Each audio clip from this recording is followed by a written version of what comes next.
لله نحمده ونستعينه ونستغفره ونعوذ بالله من شرور انفسنا ومن سيئات اعمالنا من يهده الله فلا مضل له ومن يضلل فلا هادي له واشهد ان لا اله الا الله وحده لا شريك له واشهد ان محمدا عبده ورسوله اما بعد اللهم صل على محمد وعلى ال محمد كما صليت على ابراهيم وعلى ال ابراهيم انك حميد مجيد اللهم بارك على محمد وعلى ال محمد كما باركت على ابراهيم وعلى ال ابراهيم அளவற்ற அருளாளரும் நிகரற்ற அன்புடையுமாகிய அல்லாஹ்வின் திருப்பெயரால் ஜும்மாவை ஆரம்பம் செய்கிறேன்.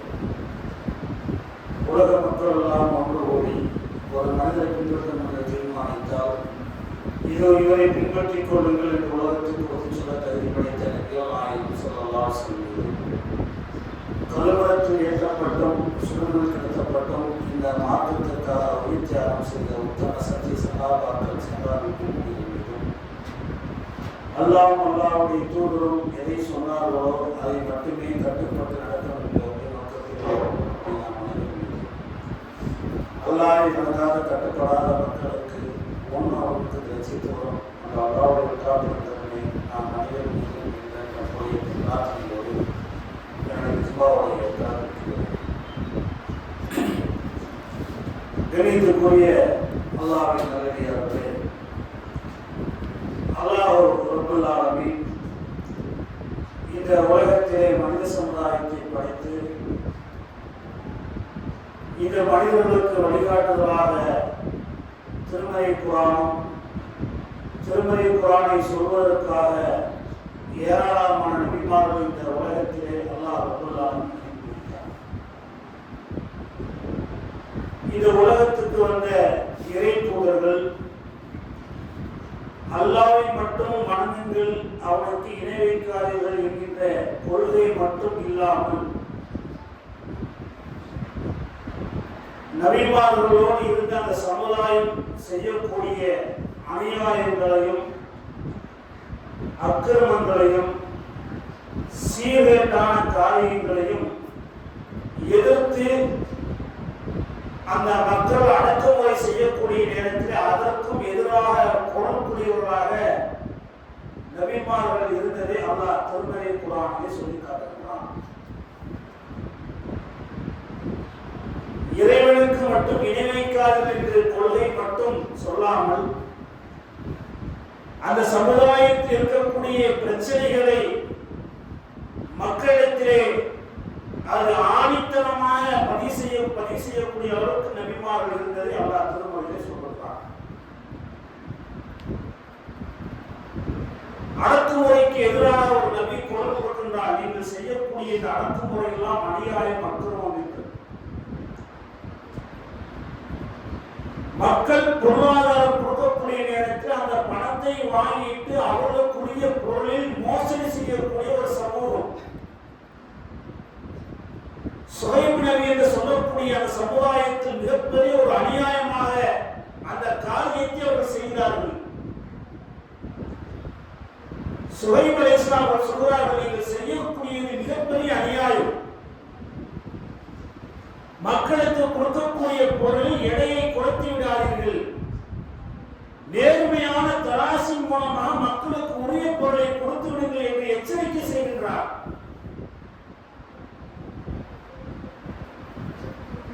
அதே போல மானக்கேடான காரியத்தை ஒரு சமூகம் செய்கிறது.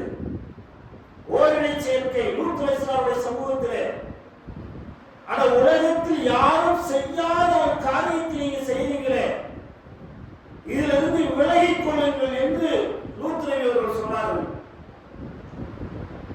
நீங்கள் செய்யக்கூடிய காரியம் மிக அருவருப்பான காரியம், ஒரு மூடர் கூட்டமாக இருக்கிறீர்களே என்று அதற்கு எதிராக லூத் அலைஹிஸ்ஸலாம் அவர்கள் பிரச்சாரம் செய்தார்கள். இறைவனை மட்டும் அல்லாஹ் அவனை மட்டும் ஏற்றுக்கொள்ள வேண்டும் என்கின்ற கொள்கை இல்லாமல் அந்த சமுதாயத்தில் நடக்கக்கூடிய அநியாயங்கள், சீர்கேடான விஷயங்கள், சமூக தீமைகள், சமுதாய பணிகள் என்று பல நபிமார்கள் அந்த மக்கள் படக்கூடிய சிரமங்கள், அடக்குமுறை, திருமறை குர்ஆனை எடுத்து பாருங்கள். அல்லாஹ் ரப்பல் ஆலமீன் அதிகமான வசனங்கள் மூசா அலைஹிஸ்ஸலாமுடைய வரலாறு அல்லாஹ் சொல்வார். மூசா அலைஹிஸ்ஸலாம் சமுதாயத்தில் வாழ்ந்த மிகப்பெரிய ஒரு அநியாயக்காரன், அக்கிரமக்காரன் யார் என்று சொன்னால் ஃபிரௌன் என்று திருமறை குர்ஆன் தெளிவாக சொல்கிறது. அந்த ஃபிரௌன் என்று சொல்லக்கூடிய என்ன காரியத்தை செய்து கொண்டிருந்தார்? பனி இஸ்ராயீல் என்று சொல்லக்கூடிய ஒரு சமூகத்தை மிகப்பெரிய அடக்கமாக செய்யக்கூடியவனாக இருந்தான். அந்த சமுதாயத்தில் தான் நபி மூசா அலைஹிஸ்ஸலாம் சென்று சொல்கிறார், வகால யா மூசா யா ஃபிரௌன இன்னி ரசூல் மின் ரப்பில் ஆலமீன். அந்த ஃபிரௌனிடத்திலே மூசா அலைஹிஸ்ஸலாம் சொல்கிறார்கள், யா ஃபிரௌனே, நான் அகிலத்தால் இறைவனுடைய தூதராக இருக்கின்றேன். அந்த தூதருக்குரிய சான்றை நம்மிடத்தில் கொண்டு வந்திருக்கிறேன். நீ பனி இஸ்ராயீல் மக்களை அடக்குமுறை செய்து அடிமைப்படுத்திக் கொண்டிருக்கிற அந்த மக்களை என்னோடு அனுப்பு என்று போராட்டம் செய்கிறார்கள். அல்லாஹ்வுடைய தூதராக இருக்கிற நானே, அல்லாஹ் ஒருவன் என்று கொள்ளி சொல்கிறார், சொல்லிவிட்டு சொல்கின்றார், அடக்குமுறை செய்யக்கூடிய அந்த மக்களை, பனி இஸ்ராயீல் மக்களை என்னோடு நீ அனுப்பு என்று மூசா அலைஹிஸ்ஸலாம் சொல்கிறார்கள். இப்படியான நபிமாருடைய வரலாறை நீங்கள் எடுத்து பார்த்தால்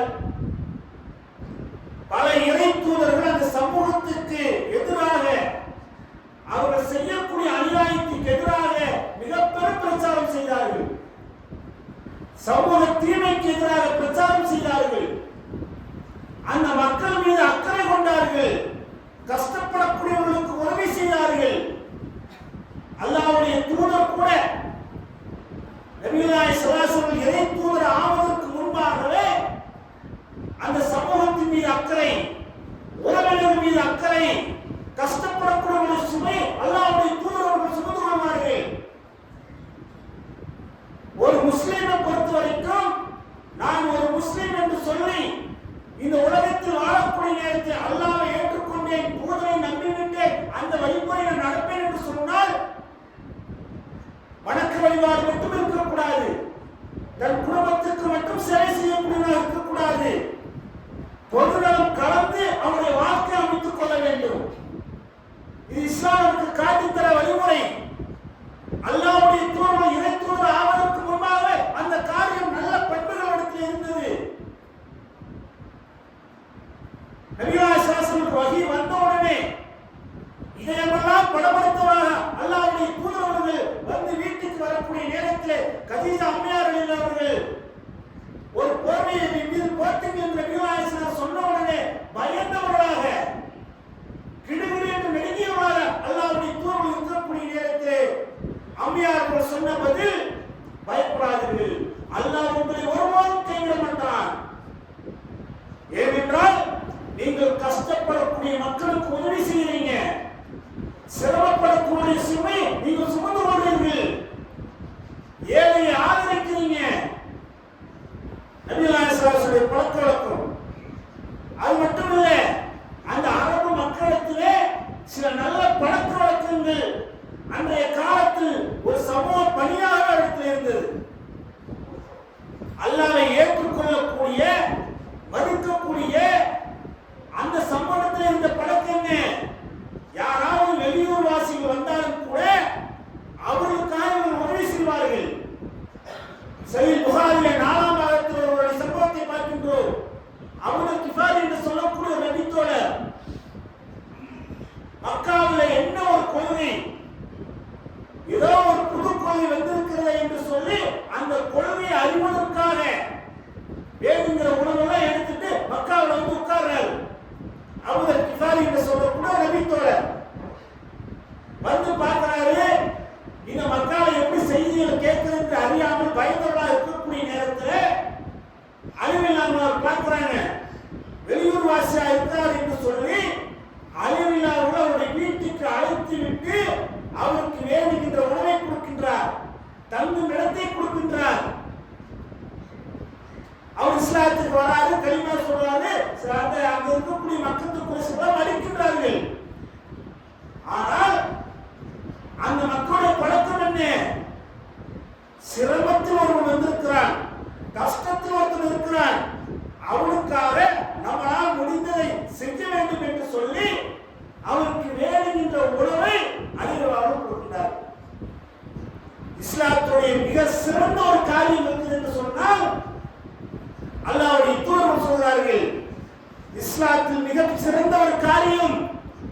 சலாம் சொல்லுங்கள். இதுதான் இஸ்லாத்தின் தலைசிறந்த ஒரு சிறந்த காரியம். கஷ்டப்பட்டு ஒருத்தர் சாப்பாட்டுக்கு வழி இல்லாம இருக்கிறான், அவனுக்காக வேணுங்கிற உணவை நீ கொடு. நபிகள் ஸல்லல்லாஹு காட்டிய ஒரு சமூக பணி, அது சிறந்தது மார்க்கத்தில். நான் எனக்கு சம்பாதிச்ச போது, குடும்பத்துக்கு சம்பாதிச்ச போது என்று மார்க்கம் சொல்லவில்லை. இது இல்லாமல் ஒரு பெண் மேலே நீ பிறருக்காக உதவி செய்ய வேண்டும் என்று சொல்லக்கூடிய மார்க்கம் இஸ்லாம். சஹாபாவுடைய காலத்துல பாத்தீங்கன்னா அந்த வயது முதிர்ந்தவர்களிலும் கூட இந்த மக்களுக்காக நாம் ஏதாவது செய்ய வேண்டும். சரி, புகாரில் வரக்கூடிய ஒரு செய்தி, ஒரு வயது முதிர்ந்த ஒரு மூதாட்டி அவங்க என்ன செய்யறாங்க என்றால், சில கீரை வகைகளை எடுத்து, ஒரு கீரை துண்டு, அது போன்ற அந்த வயல்ல ஓரமா இருக்கக்கூடிய அந்த கீரை துண்டை எடுத்து கோதுமை மாவை அரைத்து சில விதமான ஒரு கீரை வகையான சில ஐட்டங்களை தயார் செய்துவிட்டு அதை நல்ல ஒரு இதா காய்ச்சி கொண்டு வந்து யாருக்கு கொடுப்பாங்க? ஒரு நபித்தோழர் அறிவிக்கிறார், சமையல் என்று சொல்லக்கூடிய நபித்தோழர். எங்களுக்கு வெள்ளிக்கிழமை வந்து விட்டாலே நாங்கள் ரொம்ப மகிழ்ச்சி அடைவோம். எதற்கு? அல்லாஹ் இந்த வெள்ளிக்கிழமை தரக்கூடிய நன்மை இருக்கு பாத்தீங்களா, அது ஏராளமான நன்மை தருகின்றான். மற்ற நேரத்தில் கிடைக்காத ஒரு அளவு கடந்த ஒரு நன்மை இருக்கு இந்த ஜும்மாவுடைய நேரத்தில் இருக்கிறது. வெள்ளிக்கிழமை வந்துவிட்டாலே நாம் செய்யக்கூடிய ஒவ்வொரு விவாதத்துக்கும், பள்ளிவாசல் நோக்கி வரக்கூடிய ஒவ்வொரு காரியத்திற்கும் ஒரு எட்டுக்கு ஒரு நன்மை. வீட்டில் ஒரு செய்து விட்டு ஒரு எட்டு எடுத்து வைக்கிறோம், அதுக்கு ஒரு நன்மை. பள்ளிவாசல் வந்து உட்கார்றோம், உரையை கேட்கிறோம், தொழுது விட்டு போறோம், அதற்கு ஏராளமான நன்மை. ஒரு ஆண்டு நோன்பு வைத்து நன்மை. இப்படி ஏராளமான நன்மையை அல்லாஹ் ரப்பல் ஆலமீன் எதுக்கு தர்றான்? இந்த வெள்ளிக்கிழமை அன்னைக்கு தர்றான். வெள்ளிக்கிழமை வந்துவிட்டால் அது எங்களுக்கு மகிழ்ச்சிக்குரிய நாள். அது ஒன்று. அது இல்லாமல் நாங்கள் தொழுது விட்டு வெளியே வரக்கூடிய நேரத்திலே எங்களுக்காக இந்த உணவை அந்த மூதாட்டி எங்களுக்கு கொடுப்பார். கடுமையான வெயில் வரக்கூடிய நேரத்தில் பார்த்தீங்கன்னா பள்ளிவாசல் வெளியே வரக்கூடிய நேரத்தில் நம்ம யார் கேட்டாலும் ஏதோ வாங்கி கொடுப்போம், அந்த தாகத்தை போக்குறதுக்காக. இதெல்லாம் அன்றைக்கே நபிகள் காலத்தில் அது வயது முதிர்ந்த ஒரு மூதாட்டி அவர்கள் செய்திருக்கிறார். இதெல்லாம் எதற்கு நமக்கு இஸ்லாம் காட்டுகிறது? இப்போ பகுதியில் இருக்கக்கூடிய மக்கள் கஷ்டப்படுகிறார்களா, சிரமப்படுகிறார்களா, அவர்களுக்காக நீ உதவி செய்ய வேண்டும். வறுமையில் யார் இருக்கிறா? நம்ம ஒரு ஏரியாவில் இருக்கிற, நம்ம ஏரியாவை சுற்றி எத்தனை மக்கள் இருக்கிறார்கள், அவர்கள் எவ்வளவு கஷ்டப்படுகிறார்கள், எவ்வளவு சிரமப்படுகிறார்கள். மருத்துவ உதவியா அல்லது பொருளாதார உதவியா, உணவு ஏதாவது அவர்கள் இல்லாமல் இருக்கிறார்களா என்று பார்ப்பதற்கு நாம் கடமைப்பட்டிருக்கிறோம். நாம் இஸ்லாத்தில் இருக்கிற சிறந்த ஒரு காரியத்தை செய்ய வேண்டும் என்று மார்க்கம் நமக்கு சொல்கிறது. அதை செய்ய வேண்டும். அல்லாஹ்வுடைய தூதர் சொல்கிறார்கள், யார் மக்களுக்கு இரக்கம் காட்டவில்லையோ அல்லாஹ் ஒருபோதும் உங்களுக்கு இரக்கம் காட்ட மாட்டான். பொதுமக்கள் கஷ்டப்படக்கூடிய மக்களுக்கு நீங்கள் இரக்கம் காட்டவில்லை என்றால் அல்லாஹ் உங்கள் மீது இரக்கம் காட்ட மாட்டான். நம் சமூகம் சிரமத்தில் இல்லையா, கஷ்டப்படவில்லையா? ஒரு நேர சாப்பாட்டுக்காக எத்தனையோ பேர் சிரமப்படக்கூடியவர்கள் இருக்கிறார்கள். ஒரு காலத்தில் ஒரு 20 ஆண்டுகளுக்கு முன்பாக நீங்கள் பாருங்கள், முஸ்லிம் சமூகத்தினுடைய நிலை கோவையில் என்ன? வசதி படைத்தவர்கள் விரல் விட்டு நிற்கக்கூடிய அளவுக்கு இருப்பார்கள். வறுமையில் அதிகமான மக்கள் இருந்தார்கள்.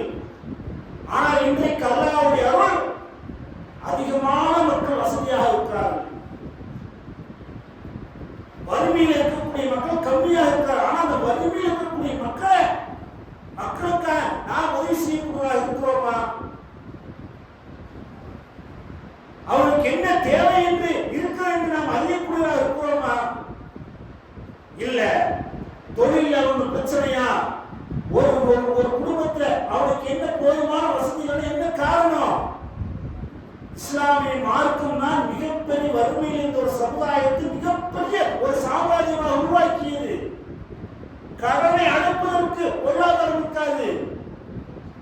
ஒரு காலத்தில் நபிகள் ஸல்லல்லாஹு அலைஹி ஆட்சி செய்து சஹாபாக்கள் யாராவது கடனில் இறந்து விட்டார் என்று சொன்னால் அந்த கடனை அடைப்பதற்காக அரசாங்கம் பொறுப்பேற்றுக் கொள்ளும். வறுமை என்று பார்த்தால் நபிகள் ஸல்லல்லாஹு அலைஹி வஸல்லம் மாறிடும். அல்லாஹ்வுடைய தூதர்கள் ஒரு கூட்டத்தை பார்க்கிறாங்க. ஒரு முற்பகல் நேரத்தில் செருப்பணியாத அரை நிர்வாணம் ஆடையோடு ஒரு கூட்டம் அல்லாஹ்வுடைய தூதர்கள் மீது அவங்க அப்படி பார்க்கிறாங்க. அந்த கூட்டம் வருது. நபிகள் ஸல்லல்லாஹு அலைஹி அந்த கூட்டத்தை பார்க்கிறாங்க. அவர்கள் முழு கூட்டத்தை சேர்ந்தவர்கள். அதை பார்த்தவுடன் நபிகள் ஸல்லல்லாஹு அலைஹி முகங்கள் எல்லாம் மாறுகிறது. என்னடா இப்படி இருக்கிறாங்க, இவ்வளவு சிரமப்பட்டிருக்கிறாங்க என்று சொல்லி நபிகள் ஸல்லல்லாஹு உடனடியாக விழாவிற்கு அறிவிப்பு செய்து சொல்கிறார்கள். தொழுகைக்காக வாங்க கொடுக்கிறாங்க. தொழுகைக்காக நபிகள் ஸல்லல்லாஹு தயாராகிவிட்டு அந்த ஒட்டுமொத்த சஹாபாக்களுக்கு அறிவிப்பு செய்கிறார்கள். இந்த கூட்டத்திற்காக அவருடைய கஷ்டத்தை நீங்கள் போக்குவதற்கு உங்களுடைய பொருளாதாரத்தை உணவு கொண்டு வந்து கொடுங்கள். சஹாபாக்கள் வீட்டில் இருக்கக்கூடிய ஒவ்வொன்றாக கொண்டு வந்து கொடுக்கிறாங்க. கொஞ்சம் கொஞ்சமா வருது. அந்த பொருளை எல்லாம் சேர்ந்ததுக்கு அப்புறம் தான் நபிகள் ஸல்லல்லாஹு அலைஹி நிலை ஒரு நார்மலான நிலைக்கு வர்றாங்க. அல்லாஹ்வுடைய தூதர்களுக்கு அந்த சமூகம் படக்கூடிய சிரமத்தை பொறுத்துக் கொள்ள முடியவில்லை. அதனால் அல்லாஹ் ரப்பல் ஆலமீன் சொல்கிறார், நீங்கள் சிரமப்படுவது அவருக்கு பாரமாக இருக்கிறது. யாருக்கு? லக்கத் ஜாஅக்கும் ரசூலுன் மின் அன்ஃபுசிக்கும். இந்த தூதருக்கு நீங்கள் சிரமப்படக்கூடியது அவருக்கு மிகவும் பாரமாக இருக்கிறது. அல்லாஹ் ரப்பல் ஆலமீன் திருமறையில் சொல்கிறார், வறுமையில யாராவது இருந்து அல்லாஹ்வுடைய தூதர்கள் தாங்க முடியாது. அந்த சமூகத்தில் இருக்கக்கூடிய நாம் நம்முடைய உறவினர்கள் சிரமத்தில் இல்லையா? நம்முடைய அண்டை வீட்டார்கள் கஷ்டப்படவில்லையா? நம்முடைய முகலால் இருக்கக்கூடிய மக்கள் வறுமையில இல்லையா? நம்மளால அவங்களுக்கு என்ன உதவி செய்ய முடியும்? நீ மட்டும் உன்னுடைய குடும்பம் என்று பார்க்காதே, அவர்களுக்காக நீ செய்ய வேண்டும், அவர்களுக்காக உதவி செய்ய வேண்டும் என்று சொல்லக்கூடிய மார்க்கம் இஸ்லாமிய மார்க்கத்தில் தானே இவ்வளவு பெரிய சம்பவங்கள் நடந்திருக்கிற. ஆச்சரியமா இருக்கும் சில சம்பவங்கள். நபிகள் ஸல்லல்லாஹு அலைஹி வஸல்லம் ஒரு விருந்தாளி வரார்.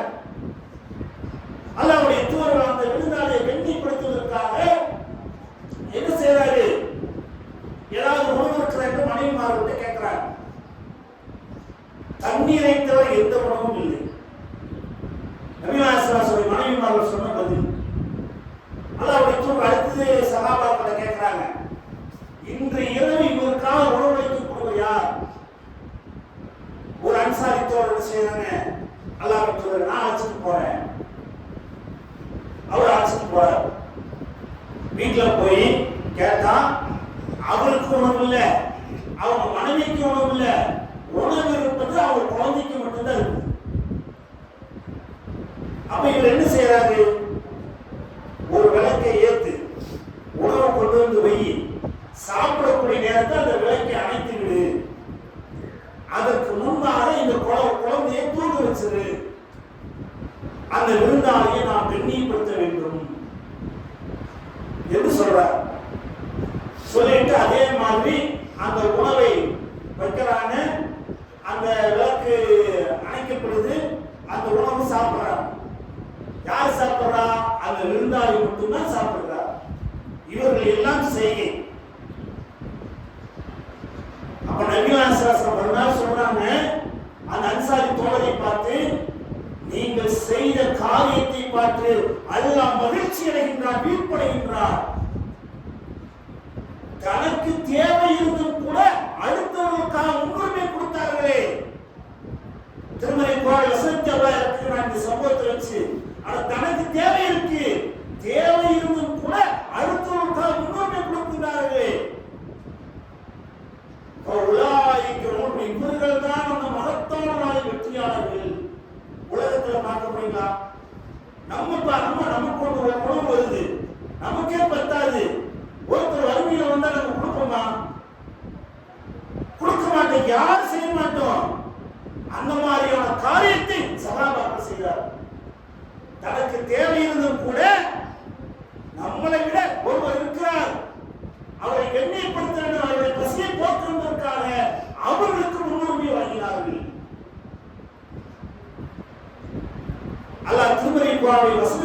இந்த சஹாபாக்கள் அன்சாரி புகழ்ந்து சொன்னார். சஹாபாக்களுடைய பழக்க வழக்கம் அப்படிதாங்க. தனக்கு தேவை இருந்தாலும் கூட அடுத்தவனுக்கு தான் முன்னுரிமை கொடுப்பார்கள். அல்லாஹ்வுடைய தூதர்கள் ஒரு கட்டத்தில் சொல்றாங்க, இது அமர்நாதி சதகா, ஏதாவது தானம் தர்மம் செய்ய. யார? சொந்த வீடு இருந்து சொத்து பத்தோடு இருக்கக்கூடிய தோழர்கள் சொல்லல, திண்ணை தோழர்கள் என்று சொல்வார்களே. வீடு வாசல் இருக்காது, பள்ளி வாசல் வீடு உங்களுக்கு, பள்ளிவாசலுடைய திண்ணை தான் உங்களுடைய இருப்பிடம், உறங்குமிடம், சாப்பிடக்கூடிய இதுதான் இடம் உங்களுக்கு. அந்த திண்ணை தோழர்கள்ட்ட நபிகள் நாயகம் சொல்றாங்க, இது அமர்நாத் சதகா, ஏதாவது தான தர்மம் செய்யுங்கள். அல்லாஹ்வுடைய தூதர் சொன்ன உடனே தொடக்குனா இல சூக், நாங்கள் உடனே கடைவீதிக்கு சென்றோம். அங்கே கூலி வேலை செய்தோம். பசிபிள் மோஸ் 2 கையிலும் தானியம் கிடைத்தது, அதை கொண்டு வந்தோம். நாங்கள் சாப்பிடவில்லை, எங்களை விட யார் சிரமப்படுகிறார்களோ அவர்களுக்கு கொடுத்து உதவி செய்தோம்.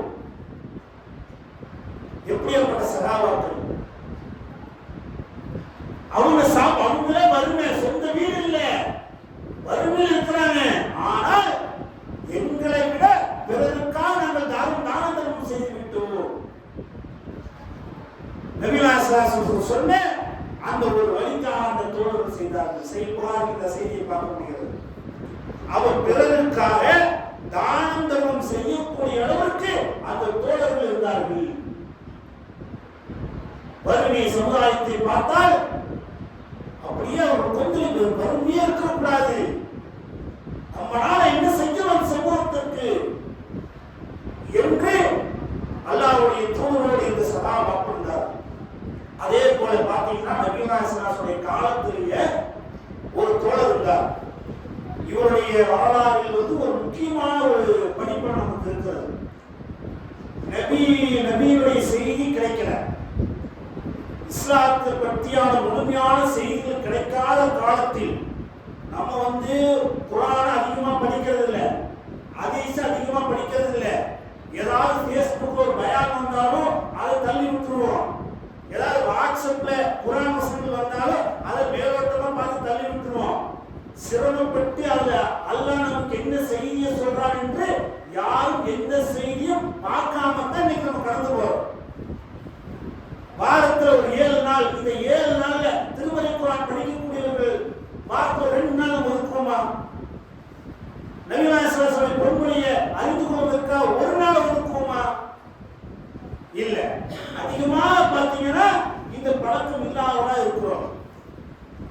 நம்ம என்ன இஸ்லாம் நமக்கு தெரிஞ்சிருச்சு, அதை நம்மளால பின்பற்றிட்டு போறோம் அப்படிங்கிற சிந்தனை நம்ம இருக்கிறோம்.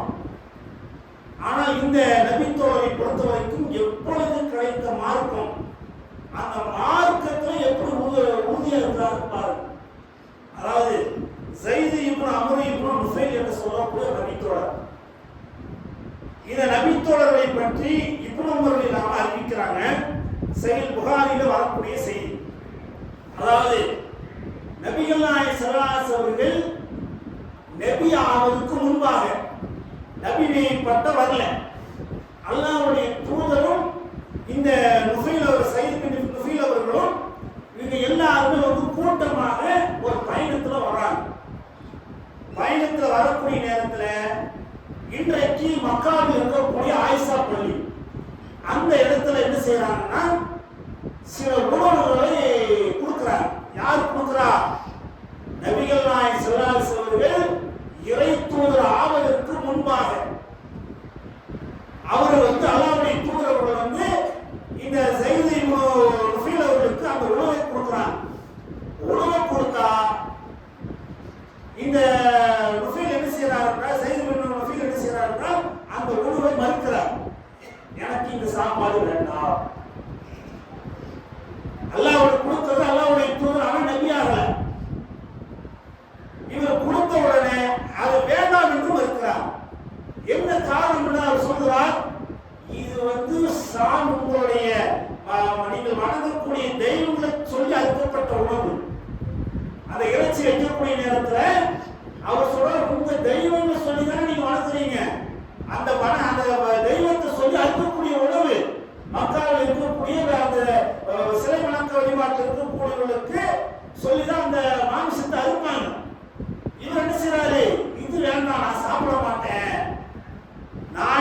இப்ராஹிம் அலைஹிஸ்ஸலாம் மார்க்கத்தில் இருக்கிறேன். யார்கிட்ட சொல்றாரு? அல்லாஹ்வுடைய தூதர்கிட்ட சொல்றாரு. அப்ப நபிகள் ஸல்லல்லாஹு அலைஹி நபி ஆகல. அப்ப அப்படி இருக்கக்கூடிய இந்த தோழர் ஒரு முறை அஸ்மா ரலியல்லாஹு அன்ஹா அறிவிக்கிறார்கள். எந்த அளவுக்கு என்றால் மக்காவில அவர் பாத்தீங்கன்னா மக்காவில அந்த இதுல உட்கார்ந்துட்டு இருக்கிறாரு. உட்கார்ந்து இருக்கக்கூடிய நேரத்துல உயிரோடு படிக்கக்கூடிய குழந்தைகள் அல்ல திருமறை குர்ஆன் சொல்றாங்க, வைதா புஸ்ஸிர அகதுக்கும் முஸ்ஸா வல்ல வஜ்ரும் முஸ்ஸதா. அந்த சமுதாயத்தில் வாழக்கூடிய ஒரு மனிதனிடத்திலே பெண் குழந்தை என்று சொல்லப்பட்ட பெண் குழந்தை பிறந்தது என்று சொல்லப்பட்டால் வல்ல வஜ்ரும் முஸ்ஸதா அவரோ கருத்து எத்தவாறாம் இருக்கும். ஏன் அவன் கருத்து தெரியுமா? அந்த குழந்தையை அந்த பெண் குழந்தையை அசிங்கமாக நினைக்கின்றான், அருவருப்பா நினைக்கின்றான். இந்த பெண் குழந்தை எப்படி வைத்துக் கொள்வது? எங்காவது குடியை தோண்டி துளைத்து விடுவோம். அப்படிதான் நபிகள் ஸல்லல்லாஹு காலத்தில் இருந்தது. அந்த மாதிரி பெண் குழந்தை என்றாலே கொலை செய்யக்கூடிய சமூகம் தான். இவர் என்ன செய்வார் என்றால், அப்படி கொலை செய்ய வருவாங்களே அந்த பெண் குழந்தைகளை இவர் தத்தெடுத்துக்குவார். எப்படி அவரோட காரியம் பாருங்க. இஸ்லாம் பெரிய ஒரு ஒவ்வொரு நூல் பிடிச்ச மாதிரி நடக்கக்கூடிய நேரம் இல்லை. இப்ராஹிம் அலைஹிஸ்ஸலாம் மார்க்கத்தில் இருக்கிற சொல்றாரு. அவரு என்ன செய்யறாருன்னா அந்த பெண் குழந்தையை புதைக்கக்கூடியவர்களை இதை செய்தி அமர் நுஃபைல் அவர்கள் என்ன செய்வார்னா அந்த பெண் குழந்தையை தான் தன்னிடம் எடுத்து அவர் வளர்த்தி ஆளாக்குவார். ஆளாக்கி விட்டு பின்னாடி அவங்க தரப்பனார் கூப்பிட்டு சொல்லுவாரு, ஏப்பா இந்த வளர்த்திக்க ஆளாக்கியாச்சு, அதுக்கு பயந்துதான் நீ கொள்ற, இல்ல ஒரு நாள இதுக்கு மேலே முடியாது என்று சொன்னால் அதுக்குரிய பொருளாதாரத்தை நான் தந்து வைக்கின்றேன், இல்ல முடியலையா நானும் மேற்கொண்டு வளர்த்துக்கிறேன் என்று சொல்லக்கூடிய மிகப்பெரிய ஒரு சமூகப்படி செய்யக்கூடியவர் தான் இந்த செய்தி அமர் நுஃபைல் அவர்கள். இவர் நபிகள் ஸல்லல்லாஹு அலைஹி நபி ஆவதற்கு முன்பாகவே ஒரு 6 ஆண்டுக்கு முன்பாகவே இவர் மரணித்து விட்டார். இவர் யாருடைய தந்தை என்றால் சொர்க்கத்துக்கு நற்செய்தி கூறப்பட்ட 10 சஹாபாக்களில் அந்த முஸ்லிம் அஹ்மது பத்னி இறுதி சஹாபாக்கள் திருப்பார். அவருடைய தந்தை தான் ஸைத் இப்னு நுஃபைல் அவர்கள். ஸைத் இப்னு சாத் என்று சொல்லக்கூடிய நபித்தோட சொர்க்கவாசி அல்லாஹ் சொல்வான், அவருடைய தந்தை தான் இவர். இவர் மார்க்க விஷயத்தை அறிவதற்காக என்ன செய்வார் என்றால் அவருடைய மக்காவிலிருந்து பல தூரம் பயணம் செய்து மார்க்கறிவை தேடுவதற்காக ஒரு கிறிஸ்துவ பாதிரியார் சந்திப்பார்.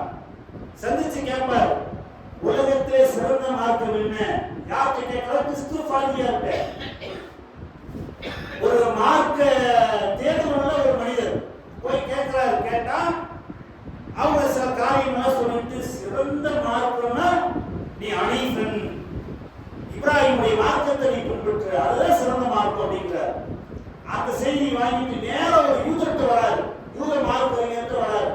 அவர்கிட்ட கேட்கும்போது அவரும் இதே பதில் சொல்றாரு. சொல்லிவிட்டு அவரு சாட்சி சொல்றாரு, இறைவா இதற்கு நீ சாட்சி, நான் இப்ராஹிம் மார்க்கத்திலே இருக்கின்றேன்.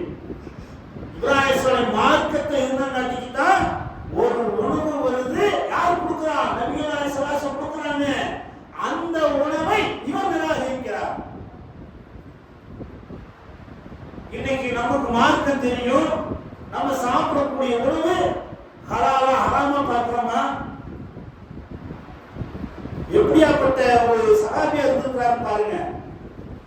அப்ப இவருடைய காலத்து இவருடைய வாழ்ந்த இந்த காலத்திலேயே மிகப்பெரிய ஒரு சமுதாய பணியாக அந்த சமூகத்தின் மீது மிகப்பெரிய ஒரு கொலைவெறியாக இருந்த அந்த கொலை செய்யக்கூடிய சமூகத்தை மாற்றக்கூடிய ஒரு பணியை செய்தார். இவர் நபியில ஒன்றில் எதில் இருந்தாரு? இப்ராஹிம் மார்க்கத்தில் இருந்தார். அப்ப இப்படியாப்பட்ட அந்த ஒரு காரியத்தை செய்யக்கூடியவராக இருந்தாரே, இன்றைக்கு நமக்கு எவ்வளவோ வாய்ப்புகள் இருக்கிறது நம்ம சமூகத்துக்கு செய்யக்கூடியது. பார்க்கிறோம், நம்ம சமூகத்தில் இருக்கக்கூடிய சீர்கேடுகளை பார்க்கிறோம்.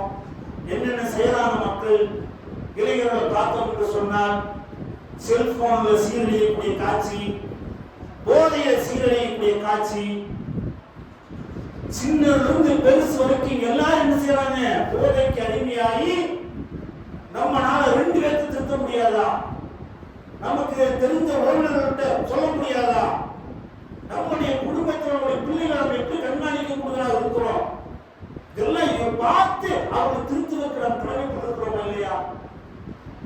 அவர் சமுதாய சீர்கேடு நடக்கக்கூடிய நேரத்தில் அதற்கு நாம் மௌனமாக இருந்து விட்டால் அதற்கும் அல்லாஹ் நம்மிடத்திலே கேள்வி கேட்பார்.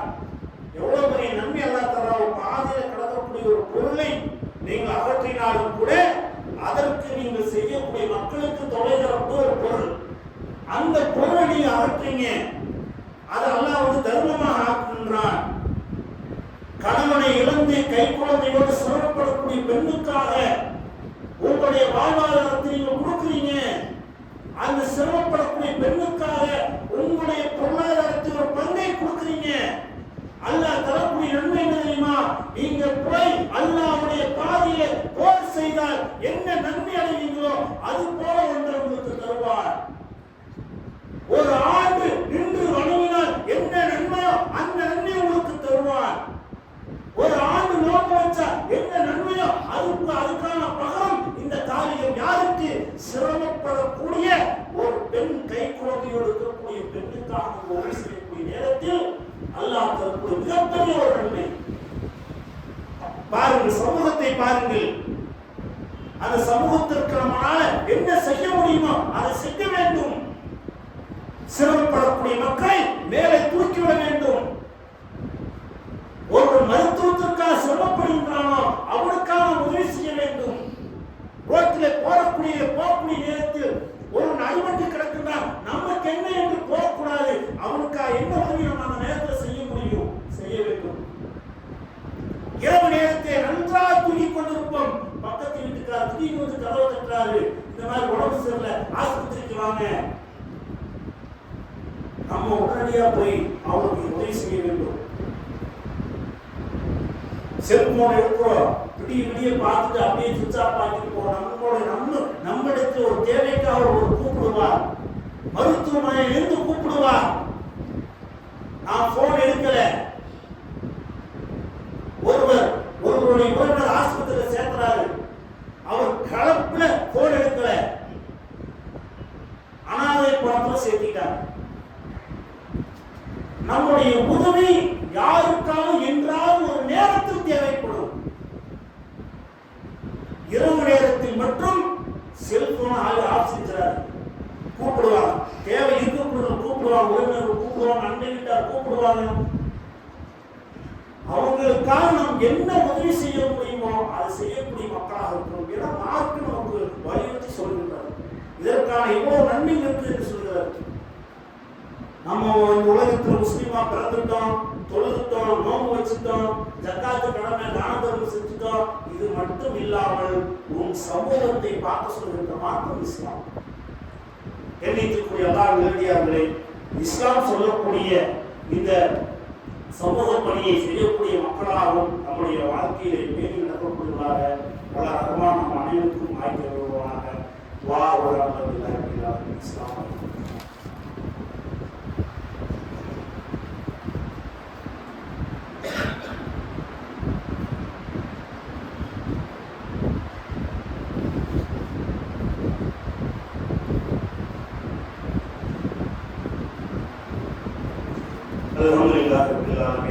கணிக்கக்கூடிய அல்லாஹ்வுடைய இஸ்லாம் மார்க்கத்தை பொறுத்தவரைக்கும் நம்முடைய சுயநலம் மட்டும் இல்லாமல் பொதுநலமும் கலந்து இருக்கக்கூடிய மார்க்கம். அதை அதிகமான இடங்களில் வலியுறுத்தி சொல்கிறது. நம்ம பிறருக்காக ஒருத்தர் நம்ம முன்னாடி பார்க்கிறோம், அவர் சிரமப்படுறாரு, கஷ்டப்படுறாரு, குடும்பத்துல அது உடல் ரீதியாக அல்லது வேற ஏதாவது தொழில் ரீதியாக ஏதாவது பிரச்சனை இருக்கிறாரு, அவருக்காக நம்மளால எது செய்ய முடியல. இறுதியா இருப்பது என்ன? அவர்களுக்காக நீங்கள் பிரார்த்தனை செய்கிறேன். இறைவா, அவருடைய கஷ்டத்தை நீ போக்கு, அவருடைய துன்பத்தை நீக்கு, அவரை எல்லா விதத்திலையும் திருப்திப்படுத்தக்கூடிய மனிதனாக ஆக்கு என்று உங்களுக்கு எதை கேட்க முடியுமோ அவருக்காக நீங்க பிரார்த்தனை செய்கிறீங்க. உங்க உறவினருக்கோ அல்லது உங்கள் கூட பிறந்தவர்களுக்கோ யாருக்காவது நீங்கள் பிரார்த்தனை செய்யக்கூடிய நேரத்தில் அல்லாஹ் உங்களுக்கு அது நன்மையாக ஆக்குகிறார். பிறருக்காக நீங்க உதவி செய்யக்கூடிய நேரத்தில் அல்லாஹ் என்ன செய்கிறான்? மாணவர்கள் உங்களுக்காக பிரார்த்தனை செய்கிறார்கள். அப்ப இந்த நன்மை நமக்கு கிடைக்கிறது. எதன் மூலமாக கிடைக்கிறது என்றால், நம்ம மட்டும் இந்த உலகத்தில் வாழ வேண்டும் போனோம் அப்படின்னு இல்லை, பிறருக்காக நாம் துஆ செய்யக்கூடிய நேரத்திலும் கூட அல்லாஹ் ரப்பல் ஆலமீன் இவ்வளவு பெரிய நன்மையை நமக்கு தருகின்றான். நாம் இந்த உலகத்தில் வாழக்கூடிய நேரத்தில் சுயநலம் இல்லாமல் பொதுநலத்தோடு இந்த உலகத்தில் வாழக்கூடிய மக்களாக அல்லாஹ் ரப்பல் ஆலமீன் நம் அனைவருக்கும் காட்சி அருள்வானாக.